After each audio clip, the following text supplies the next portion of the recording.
मित्रांनो, ठरलं तर मग या मालिकेच्या आजच्या भागामध्ये सायली किचनमध्ये लाडू बनवत असते, तर अर्जुन तिला मदत करत असतो. त्यावेळी त्या दोघांचं आपलं काम सुरू असतं. तेवढ्यातच घरातील सर्वजण आता तेथे येतात आणि त्या दोघांकडे पाहू लागतात. अर्जुन सायलीला प्रत्येक गोष्टीमध्ये किती मदत करतोय पाहून आता सर्वांनाच खूप आनंद होतो.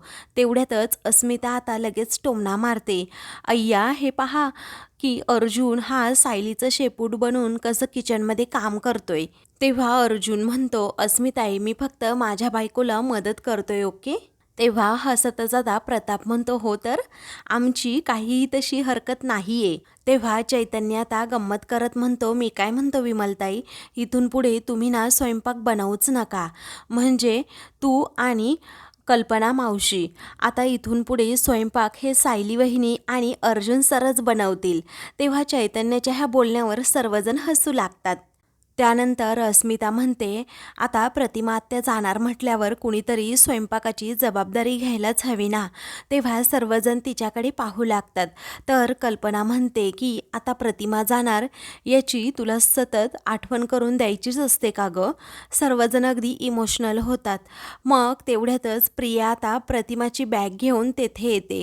त्यावेळी आता रविराज आणि प्रतिमा आणि प्रिया हे तिघेही तेथे येतात. मग आता सर्वजण त्यांच्याकडे पाहू लागतात. तेव्हा सायली आता प्रतिमाकडे पाहू लागते. मग रविराज म्हणतो, पूर्णाई. मग आता पूर्णाजी या प्रतिमाकडे रविराजकडे पाहू लागतात. त्याचवेळी आता सायली ही म्हणते, तुम्ही या ना पुढे, तुम्ही नाश्ता करून घ्या ना.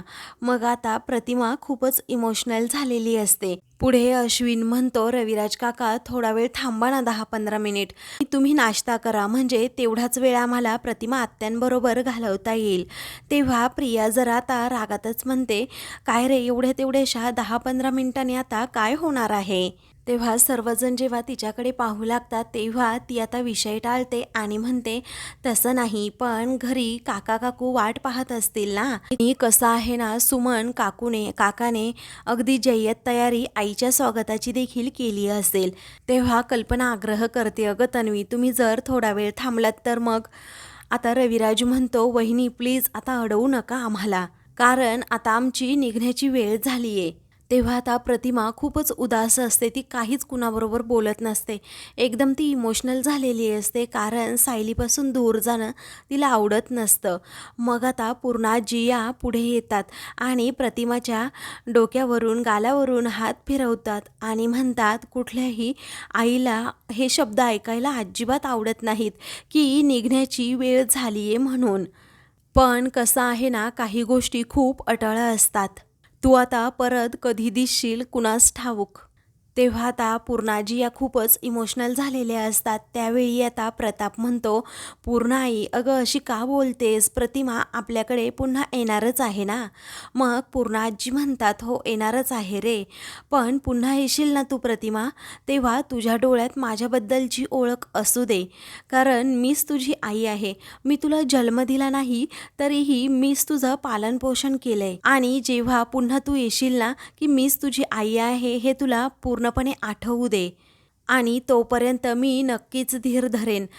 तुझ्या घरी तू सुखी राहा असा आशीर्वाद आता पूर्णाजी देतात. त्यावेळी आता रविराज आणि प्रतिमा हे दोघेही पूर्णाजींचा आशीर्वाद घेतात आणि आशीर्वाद घेतल्यानंतर सुखाने संसार करा असा ते आशीर्वाद देतात. मग आता कल्पना पुढे येते आणि प्रतिमाला म्हणते, प्रतिमा तू माझी मैत्रीणच आहेस ग, तू तुझ्या घरी आता जाणार, सुखाने संसार कर, पण मला खरंच तुझी खूप आठवण येईल. तेव्हा प्रतिमा इमोशनल होते आणि तिच्याकडे पाहून हसते.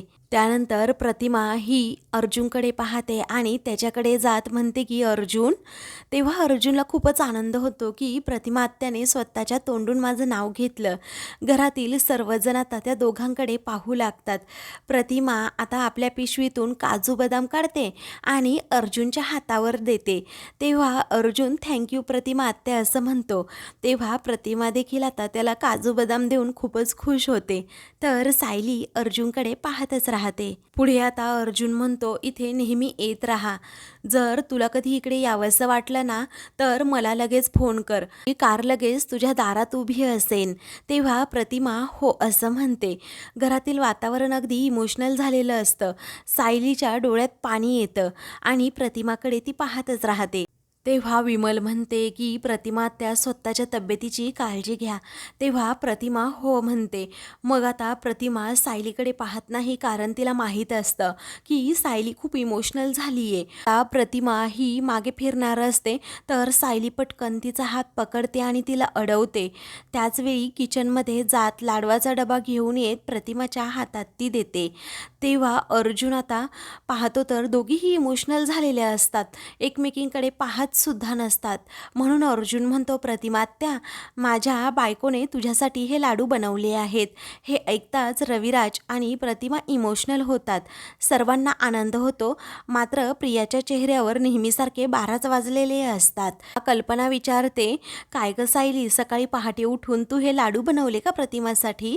मग आता विमल म्हणते, हो वहिनी, अहो जेव्हा मी सकाळी स्वयंपाकघरात जायला निघाले ना तेव्हा सायलीताई या किचनमध्येच होत्या आणि त्यांचं अर्ध्याहून जास्त कामसुद्धा उरकलं होतं. त्यावेळी कल्पना सायलीकडे पाहतच राहते. तर प्रिया आता विचारते, बाबा आपण निघायचं का? मग रविराज हो असं म्हणतो. तेव्हा चल आई असं प्रिया म्हणते. आता प्रतिमाला नाईलाजाने जाणं भाग पडतं.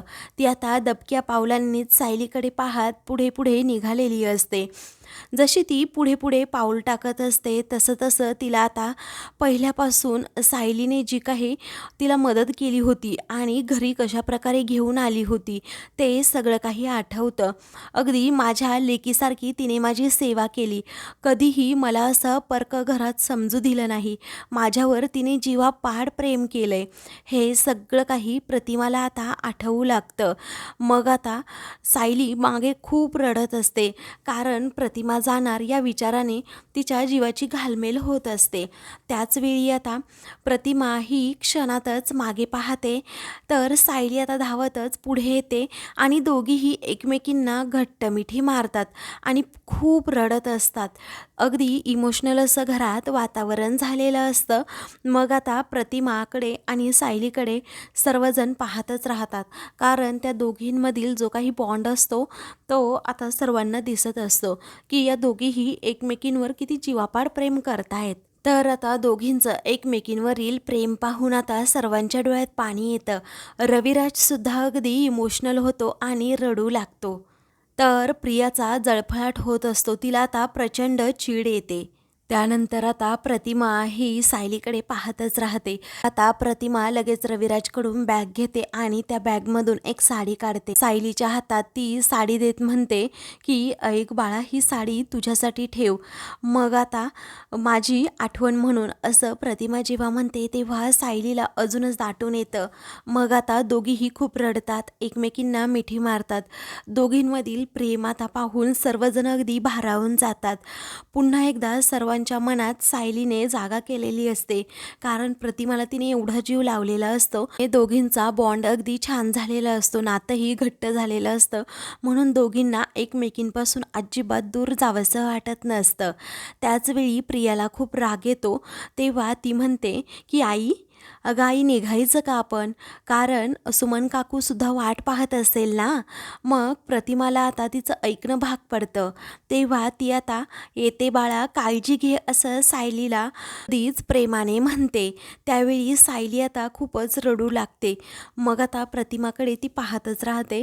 तर प्रतिमा आता प्रिया आणि रविराजसोबत जायला निघते. पण आता सायलीचं मनच थाऱ्यावर नसतं, ती खूप रडत असते. तेव्हा अर्जुन आता पुढे येतो आणि सायलीला सावरतो. घरातील सर्वजण आता सायलीकडे पाहतच राहतात. दुसरीकडे आता सुमनच्या कामाची खूप लगबग सुरू असते, कारण ती आता चैतालीला सारखी ऑर्डर सोडत असते आणि किती फ्रेश फुलं मिळाली असं म्हणून चैतालीला ती सांगते, आमच्या प्रतिमा वहिनींना अजिबात आर्टिफिशियल फुलं आवडत नाही हा. टेबलवर रोज ताजी ताजीच फुलं ठेवलेलं त्यांना खूप आवडतं. असं म्हणून प्रतिमाला काय आवडतं काय आवडत नाही त्यांचं त्यांचा स्वभाव कसा आहे हे चैतालीला ती सांगत असते आणि भरभर त्या उशांमध्ये कवर घालत असते. वेळी आता चैताली म्हणते, अहो सुमन काकू, तुम्ही कालपासून मला खूप वेळा म्हणजे 4-5 वेळा सांगितलंय प्रतिमा ताईंना हे आवडतं ते आवडतं, माझ्या लक्षात आहेत सगळ्या गोष्टी. त्यावेळी आता तुमचं प्रचंड प्रेम आहे ना प्रतिमा वहिनींवर, असंही चैताली विचारते. मग आता सुमन म्हणते, हो माझं प्रचंड प्रेम आहे प्रतिमा वहिनींवर, कारण त्या ज्या घरात जातील ना त्या घराचं अगदी स्वर्गच होऊन जातं.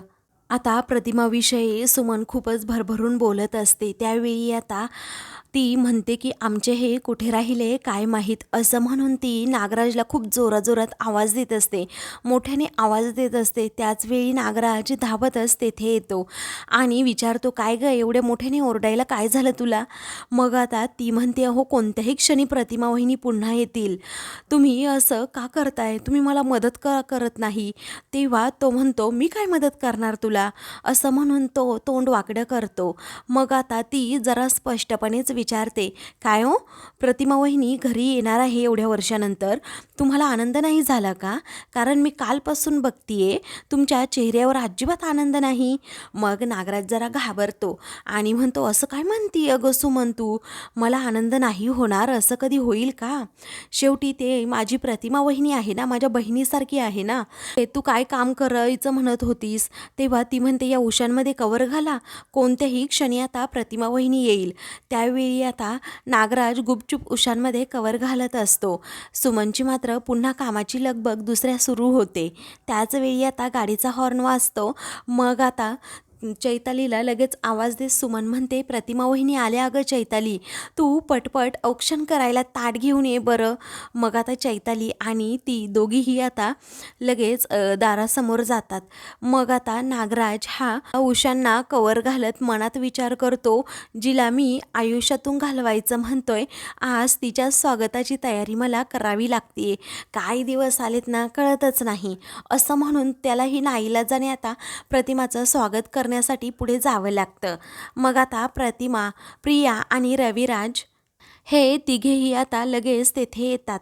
मग आता रविराज प्रतिमाला म्हणतो, प्रतिमा हे तुझं हक्काचं घर आहे, त्या घरात पहिल्यांदा माप ओलांडूनच आली होतीस, मग आता चल आतमध्ये ये, असं रविराज म्हणतो. तेव्हा प्रतिमा आता आतमध्ये येते. तेव्हा सुमन म्हणते, थांबा, असं म्हणून ती चैतालीला आवाज देते की अगं चैताली ये ना पटकन.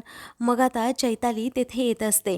त्याचवेळी सुमन प्रतिमाला म्हणते, प्रतिमा वहिनी तुम्ही एवढ्या वर्षांनी घरात येत आहात म्हटल्यावर तुमचं स्वागत देखील खास व्हायला हवं ना, हो की नाही? मग आता प्रतिमा काहीच बोलत नाही, ती एकदम शांत शांत असते. तेव्हा आता सुमन खूपच प्रेमाने प्रतिमाचं औक्षण करते. आता सर्वांनाच खूप आनंद झालेला असतो, खास करून सुमनला, की प्रतिमा वहिनी पुन्हा या घरात आल्या, त्यांच्या हक्काच्या घरी आल्या. मग आता सुमन तिच्यावरून भाकरी तुकडा ओवाळून टाकते, त्याचबरोबर तिला छान प्रकारे ओवाळते, तिचं औक्षण करते आणि म्हणते की प्रतिमा वहिनी आता तुम्ही हे माप ओलांडा आणि लक्ष्मीच्या पावलांनी घरात या, जसं तुम्ही अगोदर आला होतात ना सेम तसंच.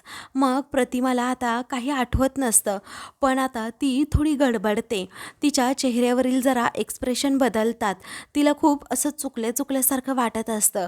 मग रविराजला ते समजतं. तेव्हा तो म्हणतो, प्रतिमा हे बघ, जर तुझी इच्छा असेल ना गं तरच तू माप ओलांड, नाही तर राहू दे, पण माझी अशी इच्छा आहे ना, तू जेव्हा माझ्या घरात पहिल्यांदा आली होती, या आपल्या घरात आली होती ना, तेव्हा लक्ष्मीच्या पावलांनी आली होती आणि आत्ताही तसंच लक्ष्मीच्या पावलांनी यावं असंच मला वाटतंय. तेव्हा प्रतिमा आता पटकन रविराजचा हात पकडते. त्यावेळी रविराजला खूपच आनंद होतो. ती आता रविराजकडे पाहते. तेव्हा रविराजला तर खूप आनंद होतो की माझी प्रतिमा आता हळूहळू सगळं काही आठवायला लागली आहे. मग आता तो तिच्याकडे पाहतच राहतो. तेव्हा प्रतिमा माप ओलांडते आणि लक्ष्मीच्या पावलांनी पुन्हा एकदा आपल्याच घरात गृहप्रवेश करते. सुमनला खूप आनंद झालेला असतो. आता प्रतिमा आतमध्ये येताच मात्र सगळ्या घराकडे अगदी निरखून पाहत असते. सुमन म्हणते, तुमच्याच घरात तुमचं स्वागत आहे प्रतिमा वहिनी. आता सुमनच्या चेहऱ्यावरील तो आनंद पाहून जरा प्रतिमालाही छान वाटत असतं. रविराज हा प्रतिमाकडे पाहतो आणि तिला म्हणतो, प्रतिमा हे बघ, आपल्या घरात तुला जुने दिवस आठवतील की नाही हे मला माहीत नाही, पण आठवावे असं कंपल्शन नाही.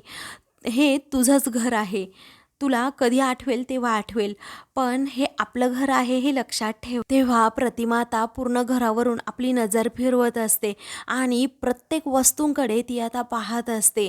तेव्हा रविराज देखील तिच्याकडे पाहतो.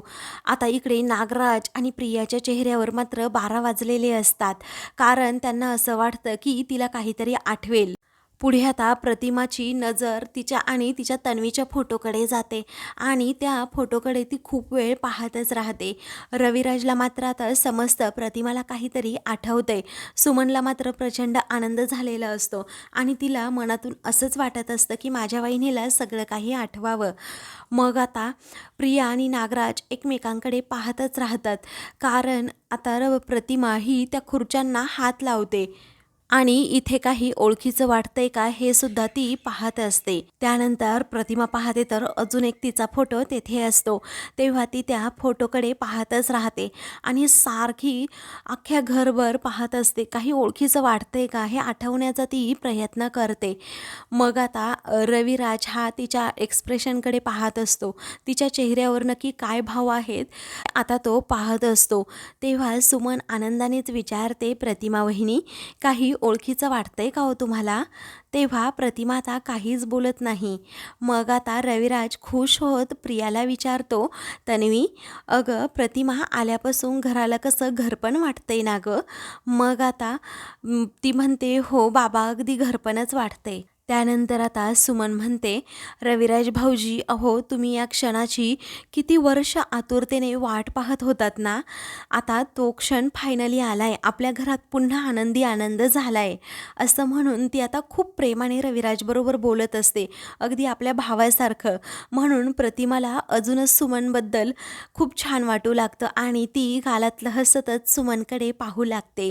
मग आता तुम्ही थकला असाल ना, जरा आराम करा हा भाऊजी, असं आता ती जेव्हा म्हणते तेव्हा आता रविराज म्हणतो, प्रतिमा चल मी तुला तुझी रूम दाखवतो, असं म्हणून तो प्रतिमाला आता घेऊन जातो. त्यावेळी सर्वजण त्या दोघांकडे आता पाहू लागतात. प्रतिमा देखील विश्वासाने रविराजबरोबर जाते. त्यानंतर आता प्रिया मोठ्या तोऱ्यातच म्हणते, चैताली, असं म्हणून ती प्रतिमाच्या बॅगकडे बोट करते. मग बिचारी चैताली लगेच ती बॅग उचलते आणि प्रतिमाच्या रूमकडे घेऊन जाते.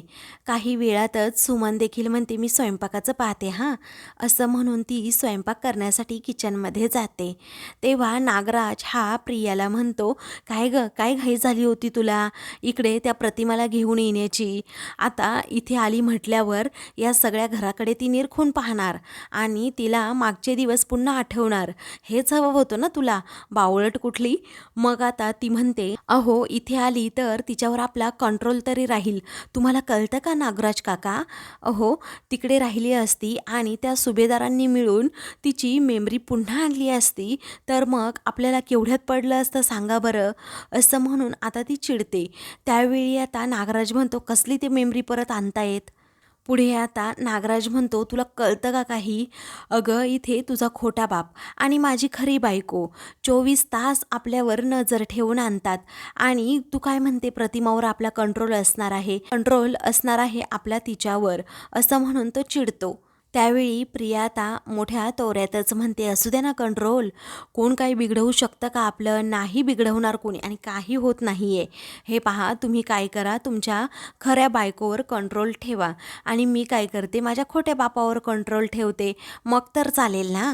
आणि प्रतिमाची मेमरी परत येणार नाही ना, ही गॅरंटी मी माझ्याकडे घेते, मग तर चालेल, असं ती नागराजला आता विचारते. तेव्हा नागराज आता हो असं म्हणतो. तर आता दुसरीकडे सायली एकदम आपल्या बेडरूममध्ये शांत शांत अशी बसलेली असते आणि तिला प्रतिमाची सारखी आठवण येत असते. ती प्रतिमाच्या आठवणीत आता खूप रडत असते. त्याच वेळी आता अर्जुन म्हणतो की मिसेस सायली काय झालं तुम्हाला? प्रतिमा आत्याची आठवण येते ना, असं ती विचारते. तेव्हा सायली म्हणते, हो माझ्या हृदयाचा एक भागच झाल्या होत्या त्या, कारण माझं प्रतिमा आत्यांवर खरंच खूप प्रेम आहे, आमच्या दोघींचं दोघींचं नातं काय आहे हे माहीत नाही, परंतु आम्हा दोघींना एका धाग्याने बांधलं गेले असं वाटतं. तेव्हा अर्जुन आता विश्वासाने सायलीला सांगतो, मी एक सांगू, तुमचं आणि त्यांचं रिलेशन एकदम घट्ट आहे हे माहीत आहे आणि ते रिलेशन कधीही बिघडणार नाही आणि प्रतिमा आत्या तिच्या घरी अगदी सेफ आहे असं म्हणून तो सायलीला समजावतो. तुम्ही अजिबात कसलंही टेन्शन घेऊ नका म्हणून तो आता सायलीकडे पाहतच राहतो. परंतु सायली ही अजूनही प्रतिमाच्याच आठवणीत असते. आता कुणी कितीही समजवलं तरी तिच्यावर लगेच काही फरक पडणार नसतो, कारण प्रतिमाचं आणि तिचं नातंच एक वेगळं असतं, मायलेकीप्रमाणे असतं. हे तिच्यापासून असं प्रतिमाने दूर जाणं ही गोष्ट सायलीला पचतच नाही. तर आता मित्रांनो, पुढील भागामध्ये कुरिअरवाला आता घरी येतो. सायली तेथेच असते. तेव्हा सायली, सुभेदार तुमच्या नावाने इथे पत्र आलंय असं तो कुरिअरवाला म्हणतो. मग आता सायली ते पत्र घेते. त्याच वेळी आता अर्जुन देखील तेथे येतो. तेव्हा ते पत्रामधील मजकूर वाचून सायलीला आता चक्करच येऊ लागते. सायलीला अर्जुन उचलून घेऊन सोफ्यावर बसवतो. घरातील सर्वांना खूप टेन्शन येतं. सायलीला विचारतात काय झालं. ती त्या पत्राकडे बोट करते. अर्जुन ते पत्र वाचतो तर त्यावर असं लिहिलेलं असतं की वात्सल्य आश्रमावर जो स्टे लावला गेला होता तो आता उठवलाय आणि महिपत शिकरे कधीही तो आश्रम पाडू शकतो. आता याच विचाराने सायली पूर्णपणे खचून जाते. मित्रांनो, अशाच मालिकेंचे पुढील भाग पाहण्यासाठी चॅनलला सबस्क्राईब करा.